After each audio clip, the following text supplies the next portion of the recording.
खेड़े को Aryan Khan drugs case से बाहर कर दिया गया है। अब आर्यन खान केस के लिए एक एसआईटी गठित की गई है और ड्रग्स से जुड़े हुए 5 केस आईपीएस संजय सिंह की अगुवाई में बनी एसआईटी को ट्रांसफर किए गए हैं। तो अब इन मामलों की जांच ये एसआईटी करेगी और इस मामले में अब समीर वानखेड़े को जो है उनसे ये जिम्मेदारी ले ली गई है। आर्यन खान के मामले में आपको पता है कि किस तरीके के आरोप जो है वो समीर वानखेड़े पर लगाए गए थे एनसीपी की तरफ से, और उसके बाद तमाम तरीके के सवाल उठ रहे थे कि क्या ये जांच जो है ये समीर वानखेड़े को करनी चाहिए। तो अब इस पर यह फैसला लिया गया है। समीर वानखेड़े को आर्यन खान ड्रग्स केस से बाहर यहां पर कर दिया गया है।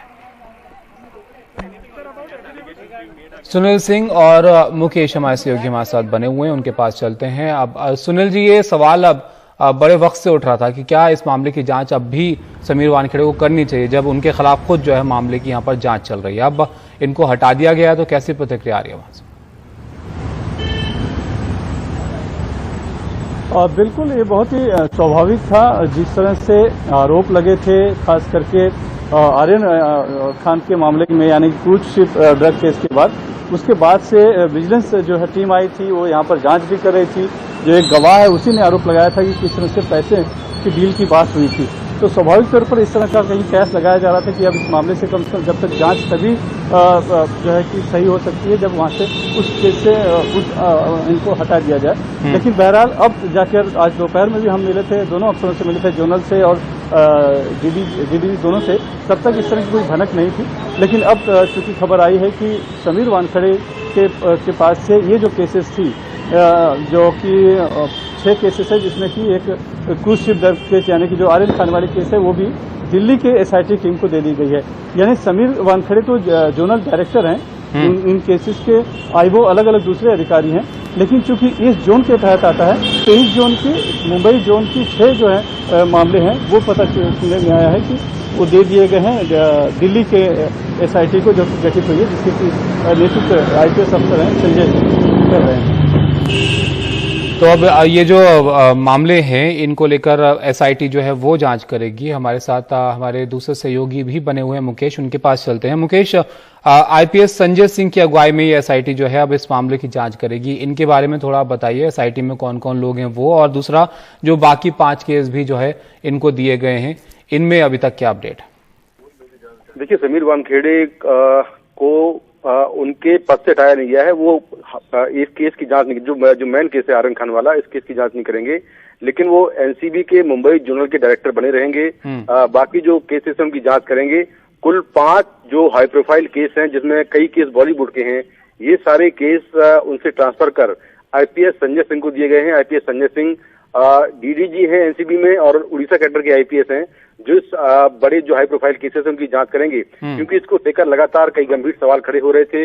नवाब मलिक ने अपनी तरफ से काफी गंभीर आरोप लगाए थे, और जो समीर वानखेड़े हैं उनके खिलाफ विजिलेंस की इंक्वायरी में भी चल रही है। तो इसी बीच उनको इन केसेस की जांच से हटा दिया गया है, और आईपीएस संजय सिंह इन केसेस की जांच करेंगे। तो अपने आप में समीर वानखेड़े के लिए एक बड़ा झटका है, क्योंकि लगातार वो दावा करते आ रहे थे कि वो आर्यन खान केस के आईओ हैं और वही इस केस की जांच करेंगे। लेकिन आरोप प्रत्यारोप इतने ज्यादा लगे कि एनसीबी को कदम उठाना पड़ा और उनको सभी हाई प्रोफाइल केसेस की जांच से हटा दिया गया है। और आईपीएस संजय सिंह जो डीडीजी हैं एनसीबी में, वो अब बड़े केसों की जांच करेंगे। जी बिल्कुल। अब जो समीर वानखेड़े हैं वो अपनी जगह पर बने रहेंगे, लेकिन उनको जो जिम्मेदारियां थी वो मामले जो हैं वो ले लिए गए हैं, जिसको लेकर कई सारे सवाल उठ रहे थे। लेकिन सुनील जी, एक जांच है जो समीर वानखेड़े कर रहे थे, जो मामले की जांच अब एसआईटी यहां पर करेगी। एक जांच समीर वानखेड़े के खिलाफ भी है, जो उन पर आरोप लगे हैं, वो कहां तक अब पहुंची, उसमें क्या क्या अभी तक निकल कर आया? देखिए, समीर वानखेड़े के खिलाफ आर्यन खान केस में जो आरोप लगे थे, खासकर प्रभाकर सैल जो गवाह है, उसने जो आरोप लगाया था कि 25 करोड़ की कुछ डील की बात हुई थी, उसकी जांच डीडीजी ज्ञानेश्वर सिंह के नेतृत्व में विजिलेंस टीम कर रही थी, जो पिछले दिनों मुंबई आई थी, 3 से 4 दिन वो मुंबई में थे। 2 बार उन्होंने समीर वानखेड़े का और मुंबई एनसीबी के और कुछ अफसरों का भी बयान दर्ज किया था। वो प्रभाकर सैल को भी बार बार बुला रहे थे, लेकिन उनका प्रभाकर सैल के वकीलों का कहना था कि वो सही तरीके से समन नहीं भेजा जा रहा है, मीडिया के जरिए बुलाया जा रहा है, इसलिए तब प्रभाकर सैल वहां पर हाजिर नहीं हुआ था। हालांकि बाद में टीम जब दिल्ली चली गई है और अब उन्होंने बताया है कि वो जांच में शामिल हो रहे हैं। तो अब जो गवाह हैं, इसके अलावा दूसरा जो प्रमुख नाम उभर कर आया था उस बातचीत में, जो गोसावी और पूजा ददलानी के बीच में जो कड़ी थी, सैम डिसोजा, उसको भी समन किया गया है, लेकिन अभी तक वो भी हाजिर नहीं हुआ है, जहां तक जानकारी मिल रही है। तो उसकी जांच अभी तक चल रही है उस मामले की। लेकिन ये जो मामले दिए गए हैं, दरअसल ये मुंबई जोन के तहत कुल 6 मामलों की जानकारी आ रही है। उसमें जो 2 प्रमुख हैं, एक तो क्रूज शिप ड्रग्स का अलग केस है जो आर्यन खान से जुड़ा हुआ है। दूसरा जो है नवाब मलिक के दामाद समीर खान, जिनकी गिरफ्तारी हुई थी और बताया, और एनसीबी की तरफ से खास करके समीर वानखेड़े की तरफ से कहा गया कि क्योंकि उनके दामाद को गिरफ्तार किया गया था, इसलिए वो बयानबाजी कर रहे हैं। तो वो दोनों केस शायद इस 6 केस में है, ऐसा बताया गया है।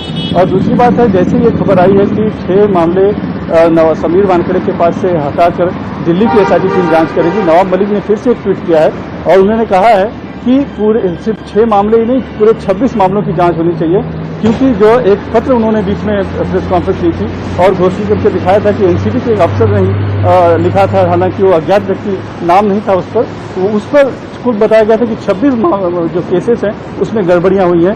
तो अब इनका कहना है कि 26 के 26 मामले की जांच करनी चाहिए उच्च स्तरीय समिति से, यानी कि दिल्ली के एसआईटी से, तब और भी कुछ बातें उभर कर सामने आ सकती हैं। बिल्कुल, शुक्रिया आपका सुनील जी और मुकेश इस सब जानकारी के लिए। तो बड़ा अपडेट यहाँ पर समीर वानखेड़े को लेकर है कि आर्यन खान ड्रग्स केस से उनको जो है बाहर कर दिया गया है और एसआईटी जो है बनाई गई है जो इन मामलों की जांच करेगी।